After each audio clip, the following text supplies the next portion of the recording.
ఈ మూడవ సంకీర్తన మనం కానీ చూస్తే, ఈ మూడవ సంకీర్తన భక్తుడైన దావీదు రచించినట్లుగా మనం చూస్తూ ఉన్నాం.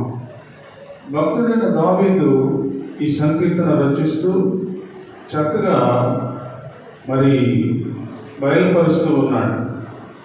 అనేక కష్టాలు, శ్రమలు, దుఃఖము, వేదన, ఆవేదన, ఈ పరిస్థితుల మధ్య మరి ఆ పైన ఫుట్నోట్లో చూస్తే అబ్షాలోమును తన కుమారుని ఎదుట నుండి పారిపోయినప్పుడు దావీదు రచించిన కీర్తన.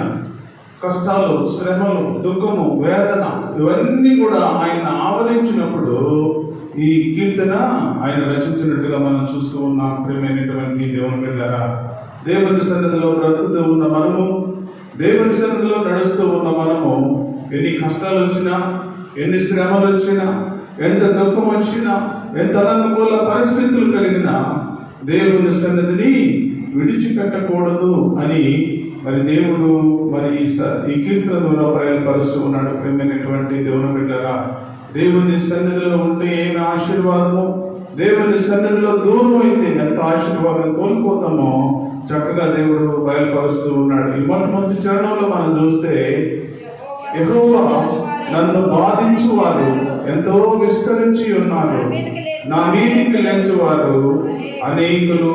చూడండి ప్రియమైనటువంటి దేవుని బిడ్డలారా, ఈ మధ్యాహ్న కాల సమయంలో దేవుడు మనతో మాట్లాడుతూ ఉన్నాడు. యెహోవా నన్ను బాధించువారు ఎంతో విస్తరించి ఉన్నారు, ఎంతో విస్తారంగా ఉన్నారు. నన్ను బాధించేవాళ్ళు, నన్ను శ్రమ పెట్టేవాళ్ళు, నన్ను దుఃఖములు తీసుకెళ్లేవాళ్ళు, అననుకూల పరిస్థితుల మధ్య నెట్టేవాళ్ళు చాలా మంది విస్తరించి ఉన్నారు ప్రభువా. నా మీదికి లేచువారు అనేకులుగా ఉన్నారు ప్రభువా అని దావీదు భక్తుడు ప్రార్థన చేస్తూ ఉన్నాడు. ప్రియమైనటువంటి దేవుని బిడ్డలారా, ఇలాంటి సిచ్యువేషన్లో, ఇలాంటి పరిస్థితుల మధ్య మనము దేవుని సన్నిధిలో మనము దేవుని అడగాలి. ప్రియమైనటువంటి దేవుని బిడ్డలారా, ప్రభువా నాకు కష్టాలు, శ్రమలు, దుఃఖము, వేదన ఇవన్నీ కూడా నాయన నన్ను చుట్టుకుని ఉన్నాయి ప్రభువా, నన్ను కరుణించు అని నన్ను ప్రార్థన చేస్తే దేవుడు నీ ప్రార్థన వింటాడు, నీ ప్రార్థనకు దేవుడు తగిన జవాబిస్తాడు. ప్రియమైనటువంటి దేవుడు బిడ్డలారా, అలాంటి పరిస్థితుల మధ్యనే భక్తుడైన ఏలియా గారు ప్రార్థన చేస్తున్నాడు.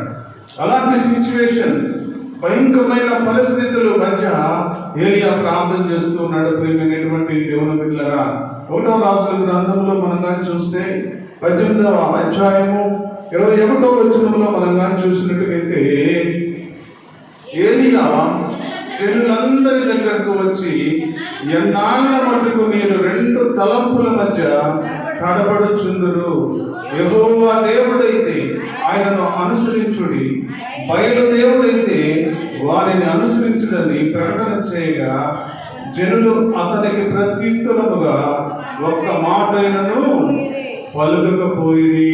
దైవజనుడైన ఏలియా మరి ప్రకటన చేస్తూ ఉన్నాడు. దైవజనుడైన ఏలియా ఎలాంటి పరిస్థితుల మధ్య ఉన్నాడో తెలుసా? అక్కడ చాలా భయంకరమైన పరిస్థితుల మధ్య ఉన్నాడు. ప్రియమైనటువంటి దేవుని బిడ్డలారా, చుట్టుపక్కల చూస్తే 400 మంది దేవునికి వ్యతిరేకమైన ప్రజలు ఉన్నారు. 400 మంది మధ్యలో ఏలియా భక్తుడు నిలబడి ఉన్నాడు. ప్రియమైనటువంటి దేవుని బిడ్డలారా, వారందరూ కలిసి ఏలియా గారి మీదకి దాడికి వచ్చారు. ప్రియమైనటువంటి దేవుని బిడ్డలారా, మరి ఏలియా గారు ఆ సమయంలో మరి ప్రకటన చేస్తూ ఉన్నాడు, మీరు ఎంత మట్టుకు మీరు 2 తలంపుల మధ్య నివసిస్తూ ఉన్నారు. ఇంకా మన జీవితంలో కూడా ఇలాంటి పరిస్థితులే. మరి ఒక్కసారి మనం కానీ ఆలోచించినట్టుగైతే, ఒకే తలంపుతో మనం కానీ దేవుని సన్నిధిలో ప్రయాణం చేస్తే, ఒకే ఆలోచనతో దేవుని సన్నిధిలో మనం కానీ ముందుకు సాగగలిగితే, ఒకే ఆలోచనతో మనం కానీ మన జీవితంలో మనం ప్రారంభించగలిగితే దేవుడు నిన్ను ఆశీర్వదిస్తాడు. ప్రియమైనటువంటి దేవుని బిడ్డలారా, అందుకని అంటున్నాడు, ఏలియా భక్తుడు అంటున్నాడు, 2 తలంపుల మధ్య మీరు తడబడుచు ఉన్నారు. తడబాటు, ఇంకా అయ్యో అది చేయకపోతే బాగోదే, ఇది చేయకపోతే బాగోదే, అది చేయకపోతే వాళ్ళు అనుకుంటారేమో, ఇది చేయకపోతే వాళ్ళు అనుకుంటారేమో అని 2 తలంపుల మధ్య మనము మన జీవితాన్ని కొనసాగిస్తూ ఉన్నాం ప్రియమైనటువంటి దేవుని బిడ్డలారా. అందుకనే మన జీవితంలో ఇంకా ఆశీర్వాదాలకు దూరంగా బ్రతుకుతూ ఉన్నాం. 2 తలంపులు తీసివేయాలి, 2 ఆలోచనలు తీసివేయాలి, 2 మనసులు తీసివేయాలని దేవుడు సెలవిస్తూ ఉన్నాడు ప్రియమైనటువంటి దేవుని బిడ్డలారా. ఏలియా భక్తుడు చక్కగా ప్రకటన చేస్తూ ఉన్నాడు, ఎంతవరకు మీరు 2 తలంపుల మధ్య తడబడుచుందరు? యెహోవా దేవుడైతే ఆయనను అనుసరించండి, ఆయన వెనక రండి, ఆయనతో ప్రార్థన చేయండి, ఆయన మనసుతో ఏకీభవించి మీరు కానీ నిలబడితే దేవుడు మిమ్మల్ని ఆశీర్వదిస్తాడు, దేవుడు మిమ్మల్ని ప్రేమిస్తాడు, దేవుడు గొప్ప కార్యాలు మీ కుటుంబంలో చేస్తాడని ప్రకటన చేస్తూ ఉన్నాడు ప్రియమైనటువంటి దేవుని బిడ్డగా. ప్రకటన చేస్తే అక్కడ ప్రజలు ఏమని మాట్లాడతారంటే, అక్కడ జనులు అతనికి ప్రత్యుత్తరముగా ఒక్క మాటను పలుకకపోయేది. 2 తలంపులు, 2 ఆలోచనలు.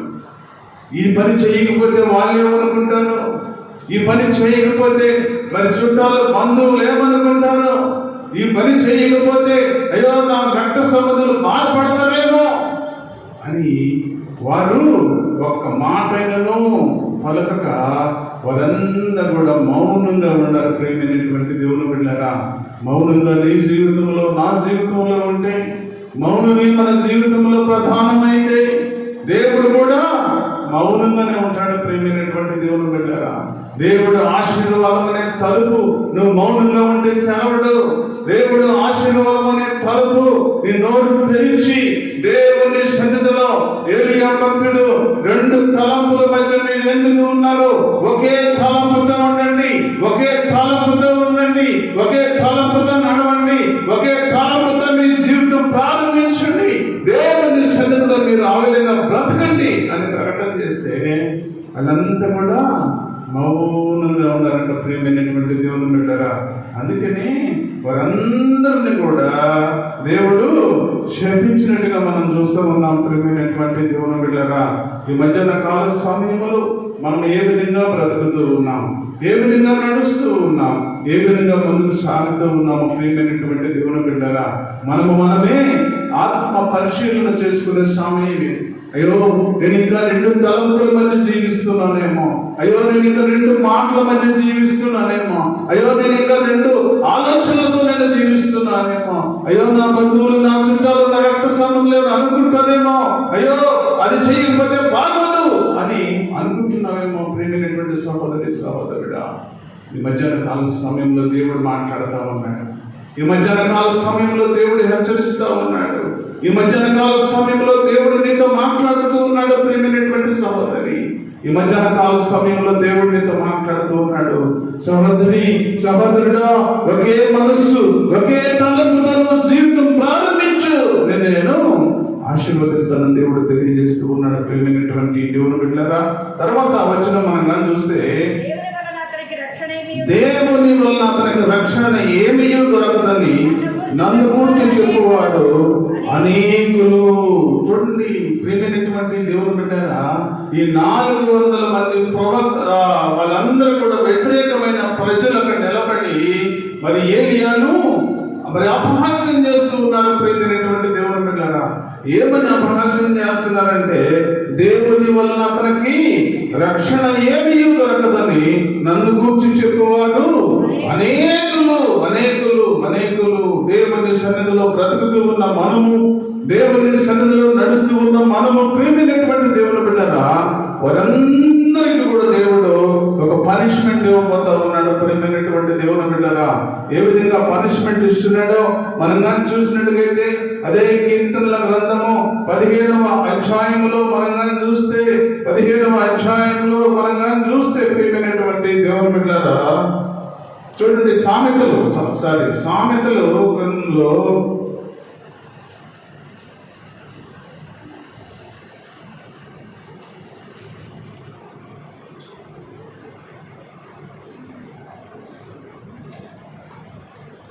15:8 మనం కానీ చూస్తే, భక్తిహీనులు అర్పించు బలులు యెహోవాకు హేయములు, యథార్థవంతుల ప్రార్థన ఆయన ఆనందకరము. భక్తిహీనుల మార్గము యెహోవాకు హేయము. నీతిని అనుసరించు వారిని ఆయన ప్రేమించును. మార్గము విడిచిన వారికి కఠిన శిక్ష కలుగును. గద్దింపును ద్వేషించు వారు మరణము నొందుదురు. చూడండి ఎంత భయంకరమైన శిక్ష దేవుడు వేస్తూ ఉన్నాడో.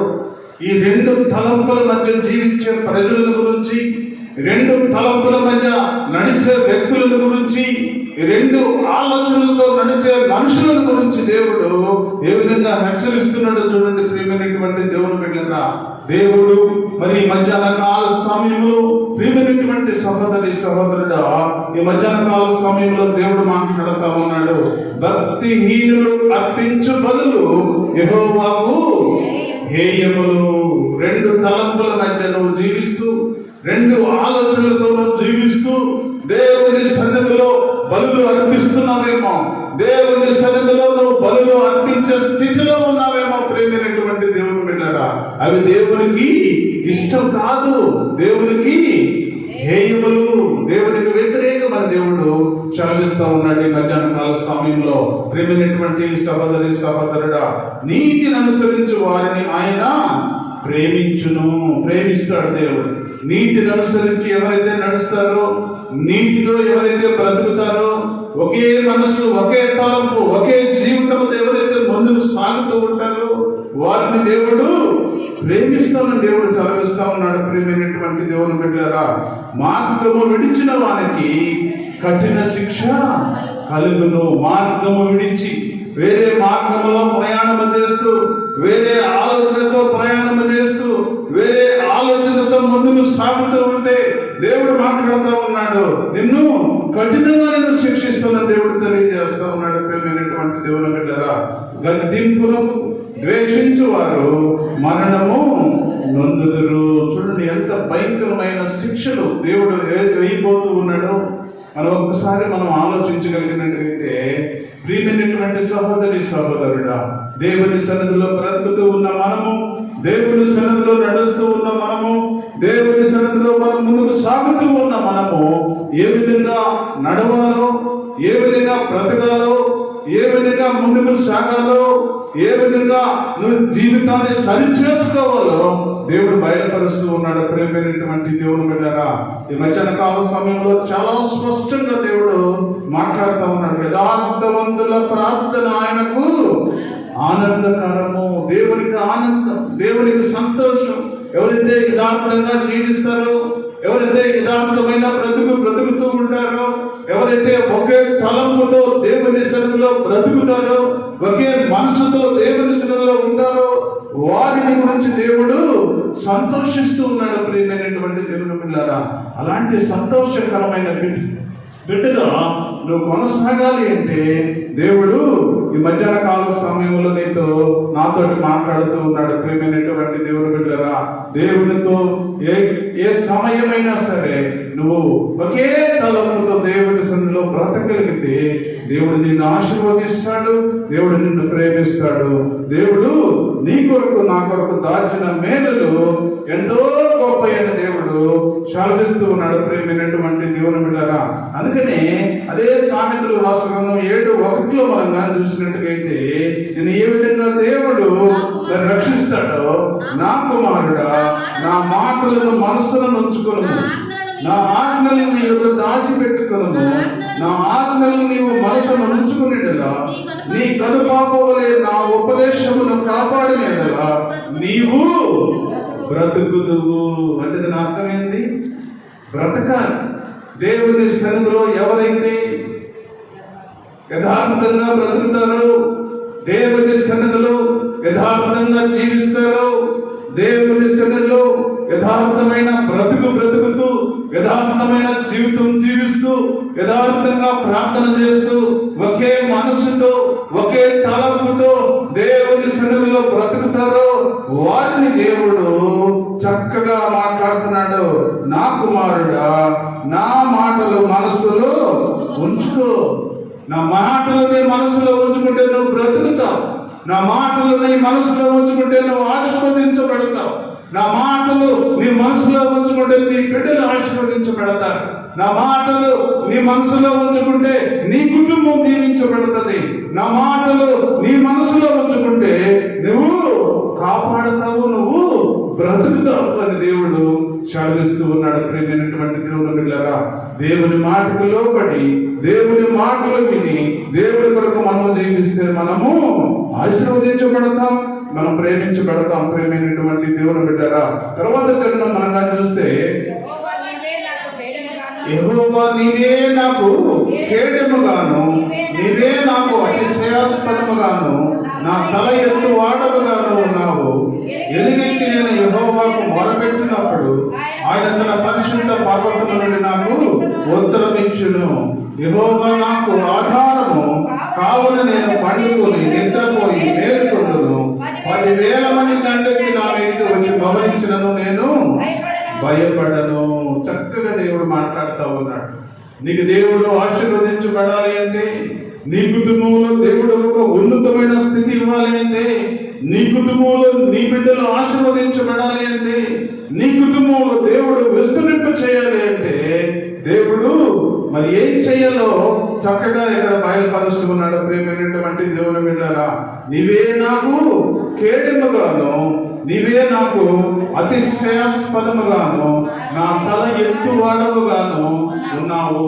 నువ్వు తల ఎత్తుకోవాలి అంటే, ఒక ఉన్నతమైన స్థితి నీ కుటుంబంలో ఉండాలి అంటే, ఒక ఉన్నతమైన బ్రతుకులు బ్రతకాలి అంటే, ఒక ఉన్నతమైన స్థితిలో నువ్వు ముందుకు సాగాలి అంటే, దేవుడి సన్నిధిలో నువ్వు ఏ విధంగా చేస్తే దేవుడు నిన్ను ఆశీర్వదిస్తాడో చక్కగా చూద్దాం. 40వ కీర్తనలో మనం కానీ చూస్తే, 40వ కీర్తనలో మనం కానీ చూసినట్లయితే చక్కగా దేవుడు మనందరితోటి మాట్లాడుతూ ఉన్నాడు. ప్రియమైనటువంటి దేవుని బిడ్డలారా, 41వ వచనం, యెహోవా కొరకు నేను సహనముతో కనిపెట్టుకొంటిని, ఆయన నా చెవి యొగ్గి నా మొర ఆలకించెను.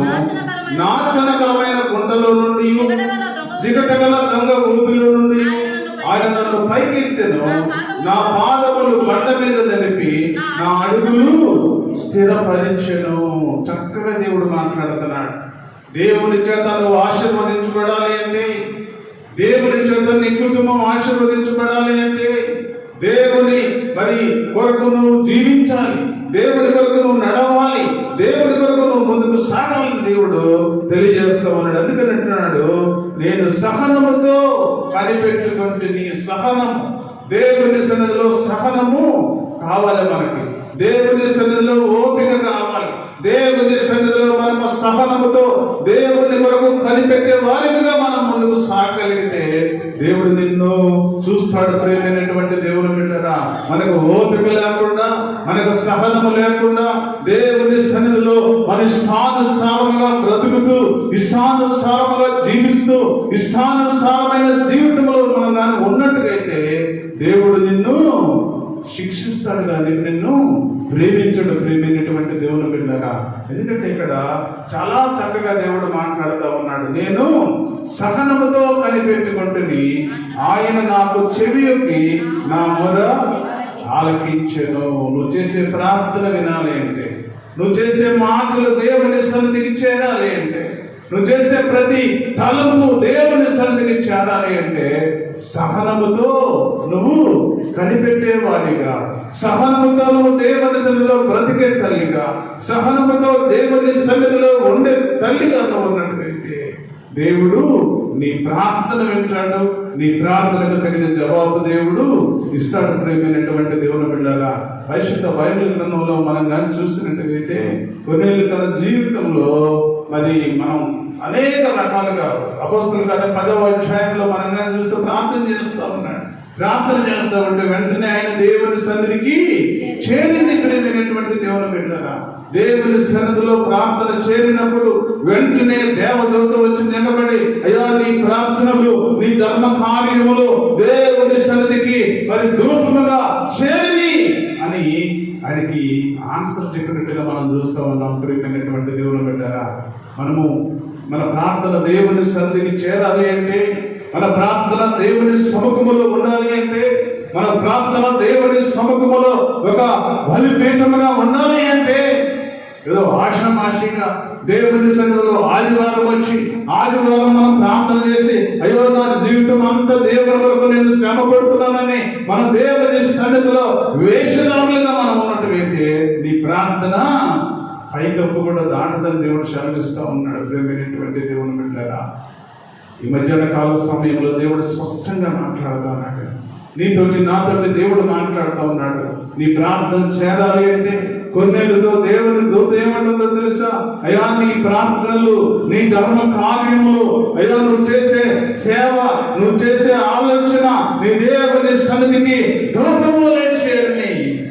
అందుకనే దేవుడు నన్ను ఇక్కడికి పంపించాడు అని సెలవిస్తూ ఉన్నది. ప్రియమైనటువంటి దేవుని బిడ్డలారా, మనం కూడా మన జీవితంలో దేవుని కొరకు మనం ఏం చేస్తూ ఉన్నాం?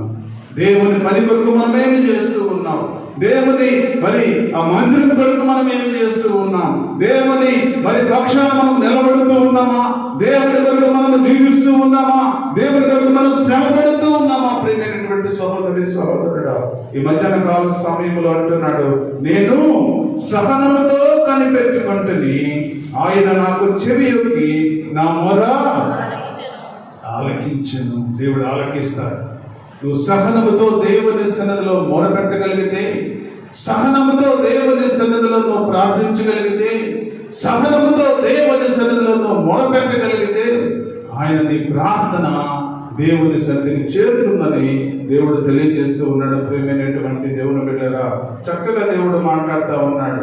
ఆయన ప్రార్థన చేసిన తర్వాత నాశనకరమైన గుంటలో నుండి, జిగటగల దొంగ ఊపిలో నుండి ఆయన నన్ను పైకెత్తెను. భయంకరమైన పరిస్థితుల మధ్య దేవుని రక్తంలో కడగబడక మునుపు, దేవుని రక్తంలో మనం శుభ్రం చేయక మునుపు ఎక్కడ ఉన్నామో ప్రేమైనటువంటి దేవుని బిడ్డరా, కీర్తనకారుడు చక్కగా బయలుపరుస్తున్నాడు. నాశనకరమైన గుంటలో నుండి, జిగటగల దొంగ ఊపిలో నుండి ఆయన నన్ను పైకెత్తెను. దేవుడు నిన్ను పైకెత్తుతాడు. ప్రేమైనటువంటి దేవుని బిడ్డరా, ఎప్పుడంటే నువ్వు చేసే ప్రతి ప్రార్థన దేవుని సన్నిధికి చేరాలంటే సహనముతో దేవుని సన్నిధిలో నువ్వు మొరపెట్టే స్థితిలో నువ్వు ఉండాలి.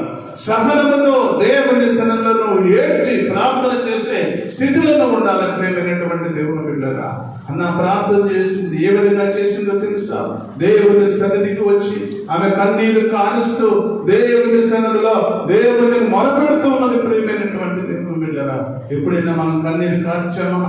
దేవుని సన్నిధిలో కన్నీరు కార్చి మనము దేవుని సన్నిధిలో ప్రార్థన చేసామా? ప్రియమైనటువంటి సహోదరి సహోదరుడా, ఈ మధ్యాహ్న కాల సమయంలో దేవుడు మన ప్రార్థనకు తగిన జవాబు ఇవ్వాలంటే నువ్వు కార్చే ప్రతి కన్నీటి బొట్టు కూడా దేవుని సన్నిధిలో భద్రపరుస్తూ ఉంటాడని దేవుడు తెలియజేస్తా ఉన్నాడు. ఆ ధవళ వర్ణ సింహాసనం మీద ఆసీనుడైన ఒకరిని చూసినప్పుడు అక్కడ 24 మంది పెద్దలు ఆ భయంకరమైన ఆ పరిస్థితుల మధ్య ఉన్నప్పుడు ఒక్కొక్కరిని దేవుడు పిలుస్తూ ఉన్నప్పుడు నువ్వు ఎంత కన్నీరు కార్చావో ఆ కవిడలలో దేవుడు దాచి ఉంచుతాడంట. ప్రియమైనటువంటి దేవుని బిడ్డలారా, నువ్వు ఎంత కన్నీరు కార్చి ప్రార్థన చేసావో నీ కన్నీరు ఎంతవరకు వచ్చిందో నీ కన్నీరును భద్రం చేస్తూ ఉన్నాడు. ప్రియమైనటువంటి దేవుని బిడ్డలారా, లోకం కోసం మనం కన్నీరు కార్చడం కాదు, కానీ దేవుని కొరకు, దేవుని పని కొరకు, దేవుని ప్రజల కొరకు, అనేక నశించు ఆత్మల కొరకు నువ్వు కన్నీరు కార్చే తల్లిగా, నువ్వు కన్నీరు కార్చే తండ్రిగా నువ్వు ఉన్నట్టువైతే అప్పుడు బయటకు తీస్తాడు దేవుడు. ఆ ధవళ వర్ణ సింహాసనం మీద కూర్చున్నప్పుడు ఆయన నీ పేరు పిలిచి అయ్యా ఈమె ఎంత కన్నీరు కార్చిందో ఒకసారి తీసుకురా అంటే ఖాళీ బాటలు కానీ తీసుకొస్తే మరి దేవుడు అక్కడ తీసి నిన్ను దూరంగా పెడతాడు. ప్రియమైనటువంటి దేవుని బిడ్డలారా, కన్నీరు కార్చే ప్రార్థన, కన్నీరు కార్చే అనుభవము, కన్నీరు కార్చే స్థితి, కన్నీటితో ప్రార్థన స్థితిలో నువ్వు ఉన్నట్టుగైతే దేవుడు నిన్ను జ్ఞాపకం చేసుకుంటాడు. ప్రియమైనటువంటి దేవుడు అందుకని అంటున్నాడు, ఆయన నాకు చెవి యొక్కి నా మొర ఆలకించెను, నా పాదములు కొండ మీద నిలిపి నా అడుగులు స్థిరపరుస్తాడు దేవుడు. ఈ లోకంలో బంధువులు స్థిరపరుస్తారని అనుకుంటున్నావేమో, అనేక మంది పెద్దవాళ్ళు స్థిరపరుస్తారు అనుకుంటున్నావేమో. ప్రియమైనటువంటి సహోదరి సహోదరుడా, దేవుడు స్థిరపరచాలి. దేవుడు స్థిరపరిస్తేనే అది ఒక పర్మనెంట్ సొల్యూషన్. అది ప్రియమైనటువంటి దేవుడు పెట్టారా, ఒక పర్మనెంట్ గా దేవుడు నీ ఉన్నతమైన స్థితిని కల్పించాలి అంటే, ఒక ఉన్నతమైన పరిస్థితులు కల్పించాలి అంటే, నీ కుటుంబాన్ని పైకి లేపాలి అంటే, నీ కుటుంబంలో సమస్యలు రావాలి అంటే, నీ కుటుంబంలో నీ బిడ్డల భవిష్యత్తు బాగుండాలి అంటే, నీ కుటుంబంలో ఒక ఉన్నతమైన స్థితి నీకు రావాలి అంటే దేవుడు నిన్ను పైకి లేపాలి. అంతేకాని మనుషులు పైకి లేపితే అది తాత్కాలికమే. ప్రేమైనటువంటి దేవుని బిడ్డలు, అందుకని అంటున్నాడు కీర్తనకారుడు, నా అడుగులు స్థిరపరిచి బండ మీద నా పాదములు నిలిపే దేవుడు. ప్రేమైనటువంటి దేవుని బిడ్డరా, ఒక్కసారి కానీ నిన్ను నిలబెడితే, ఒక్కసారి దేవుడు నిన్ను నిలబెట్టి నిన్ను కానీ స్థిరపరిస్తే దేవుడు ఎప్పుడు కూడా నిన్ను పక్కకి పడగొట్టడు అని దేవుడు తెలియజేస్తా ఉన్నాడు. ఒక్కసారి ఆకాశపు వాక్యం ఇప్పి పట్టుదలనంత విస్తారమైన ఆశీర్వాదాలు నీ మీద కుమ్మరించగలిగితే దేవుడు ఎప్పుడు కూడా ఆశీర్వాదం నీ కుటుంబంలో ఉండదని దేవుడు తెలియజేస్తూ ఉన్నాడు. ప్రేమైనటువంటి దేవుని బిడ్డలారా, ఈ మధ్యాహ్న కాల సమయంలో దేవుడు మనందరితో మాట్లాడుతూ ఉన్నాడు. ప్రేమైనటువంటి దేవుని బిడ్డలారా, తర్వాత 7వ చరణం మనం కానీ చూస్తే, యెహోవా లెమ్ము, నా దేవా నన్ను రక్షింపుము, నా శత్రువులందరినీ దవడ ఎముక మీద కొట్టువాడవు నీవే, దుష్టుల పళ్ళు వెలుగొట్టువాడవు నీవే. దేవుడు ఎంత గొప్పవాడంటే, నువ్వు కానీ దేవుని సన్నిధిలో యథార్థంగా నువ్వు బ్రతకగలిగితే, యథార్థమైన జీవితం నువ్వు జీవించగలిగితే, యథార్థమైన నడకను నడిచినట్టుగైతే, యథార్థంగా నువ్వు బ్రతకగలిగినట్టుగైతే, ప్రియమైనటువంటి సహోదరి సహోదరుడా, ఎవరు నీ మీదకి వచ్చినా, ఎవరు నీ మీదకి ఎదురైనా సరే, ప్రియమైనటువంటి దేవుని బిడ్డరా, వారిని ఏమంటాడు చూడు, దవడ ఎముక మీద కొట్టువాడవు నీవే, దుష్టుల పళ్ళు వెలుగొట్టువాడవు నీవే. ఎంత గొప్ప దేవుడో చూడండి. ప్రియమైనటువంటి దేవుని బిడ్డరా, నువ్వు దేవుని సన్నిధిలో యథార్థంగా నువ్వు బ్రతికితే, యథార్థమైన జీవితం జీవిస్తే, ఒకే తలంపుతో నువ్వు దేవుని సన్నిధిలో నడిస్తే, ఒకే ఆలోచనతో నువ్వు దేవుని సన్నిధిలో ఉంటే, ఒకే మనసుతో దేవుని సన్నిధిలో ఆరాధించగలిగితే, ఒకే తలంపుతో దేవుని సన్నిధిలో కన్నీళ్లు కార్చి దేవుని వరకు నువ్వు జీవించగలిగితే, దేవుడు ఎంత శత్రువైనా సరే వాడిని వెనకగొట్టేదానికి దేవుడు సిద్ధంగా ఉన్నాడు. ప్రియమైనటువంటి దేవుని బిడ్డలారా, ఈ విధంగా మనం కానీ బ్రతికితే, ఈ విధంగా మనం కానీ జీవిస్తే, ఆ చివరి వచనములో అంటున్నాడు, రక్షణ యెహోవాది, నీ ప్రజల మీదకి ఆశీర్వాదము వచ్చునుగాక. రక్షణ యెహోవాది.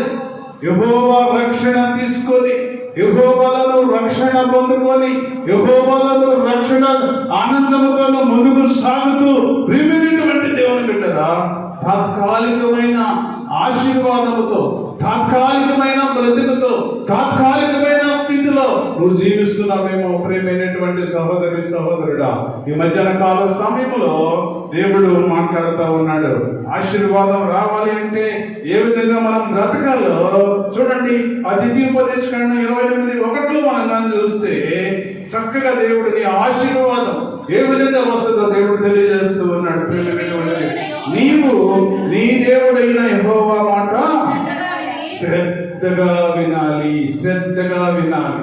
దేవుని మాటలంటే మనకు శ్రద్ధ లేదు, దేవుని మాటలంటే శ్రద్ధ లేదు, దేవుని వాక్యం అంటే శ్రద్ధ లేదు, దేవుని ఆలోచన అంటే మనకు శ్రద్ధ లేదు, దేవుని ప్రార్థన అంటే మనకు శ్రద్ధ లేదు.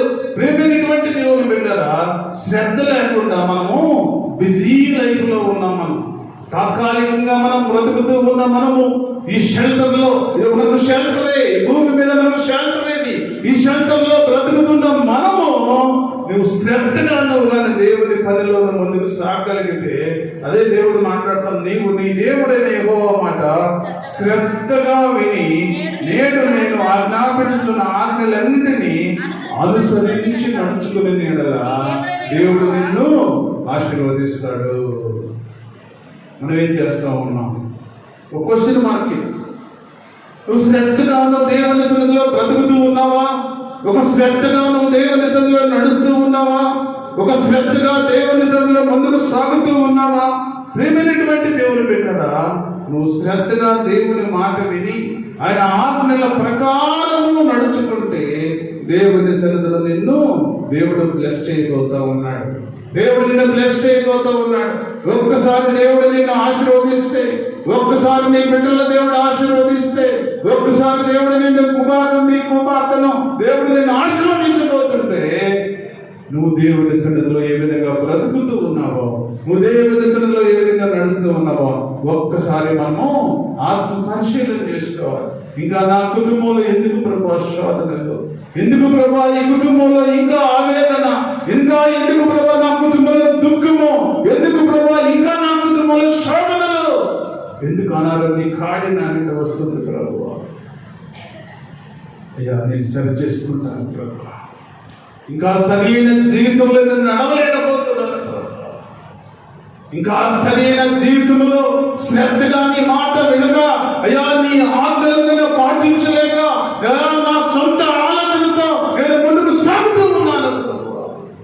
అందుకనే నా కుటుంబంలో శోధనలు, అందుకనే నా కుటుంబంలో వేదన, అందుకనే నా కుటుంబంలో దుఃఖము, అందుకనే నా కుటుంబంలో ఫైనాన్షియల్ ప్రాబ్లమ్స్, అందుకనే నా కుటుంబంలో వ్యతిరేకంగా దేవుడు మరి చేస్తూ ఉన్నాడని నువ్వు ఎప్పుడైనా అనుకున్నావా? ప్రియమైనటువంటి సహోదరి సహోదరుడా, ఈ మధ్యాహ్న కాల సమయంలో దేవుడు మాట్లాడుతూ ఉన్నాడు. ఆయన మాట శ్రద్ధగా విన్నట్టుగైతే నువ్వు ఆయన ఆజ్ఞలను పాటించగలిగితే, ఆయన ఆజ్ఞల చొప్పున నువ్వు నడుచుకోగలిగితే, ఆయన ప్రేమించగలిగితే ఎన్ని ఆశీర్వాదాలు చూడండి. ప్రియమైనటువంటి నీ దేవుడైన యెహోవా భూమి మీద ఉన్న సమస్త జనుల కంటే నిన్ను హెచ్చించును. ఈ లోకములో ఎవరు కూడా మరి హెచ్చించలేని పరిస్థితిలో మరి నిన్ను దేవుడు హెచ్చిస్తాడు. ఎప్పుడంటే నువ్వు దేవుడు ఇచ్చే క్వాలిఫికేషన్ ఒకటే, శ్రద్ధగా ఆయన మాట విని, శ్రద్ధగా నువ్వు ఆయన వాక్యాన్ని పఠించి, శ్రద్ధగా ఆయన సన్నిధిలో ఉండి, శ్రద్ధగా దేవుని పని చేసి, శ్రద్ధగా దేవుని సన్నిధిలో మొరపెట్టి, శ్రద్ధగా దేవుని సన్నిధిలో కన్నీరు కాచి నువ్వు కానీ ఉంటే సమస్త జనుల కంటే ఈ లోకంలో నిన్ను దేవుడు హెచ్చించడానికి దేవుడు సిద్ధంగా ఉన్నాడు. ప్రేమైనటువంటి దేవుని బిడ్డలారా, అలాంటి హెచ్చింపు నీకు కలగాలి అంటే దేవుని మాట నువ్వు శ్రద్ధగా వినాలి, దేవుని పనిలో శ్రద్ధగా బ్రతకాలి, దేవుని పనిలో ఏక తలంపుతో మన జీవితంలో కొనసాగగలిగితే, ఒకే ఆలోచనతో మనం కానీ ముందుకు సాగితే, ఒకే మనస్సుతో మనం దేవుని సన్నిధిలో బ్రతకగలిగితే దేవుడు నిన్ను ఆశీర్వదిస్తాడు, దేవుడు నిన్ను ప్రేమిస్తాడు, దేవుడు నీకు ఉన్నతమైన స్థితి దేవుడు ఇచ్చి నిన్ను, నీ కుటుంబాన్ని, నీ బిడ్డలను, నీ సంఘాన్ని దేవుడు ఆశీర్వదించి బలపరచునుగాక. చిన్న ప్రార్థన చేసుకుని మనం వెళ్తాం. మమ్మల్ని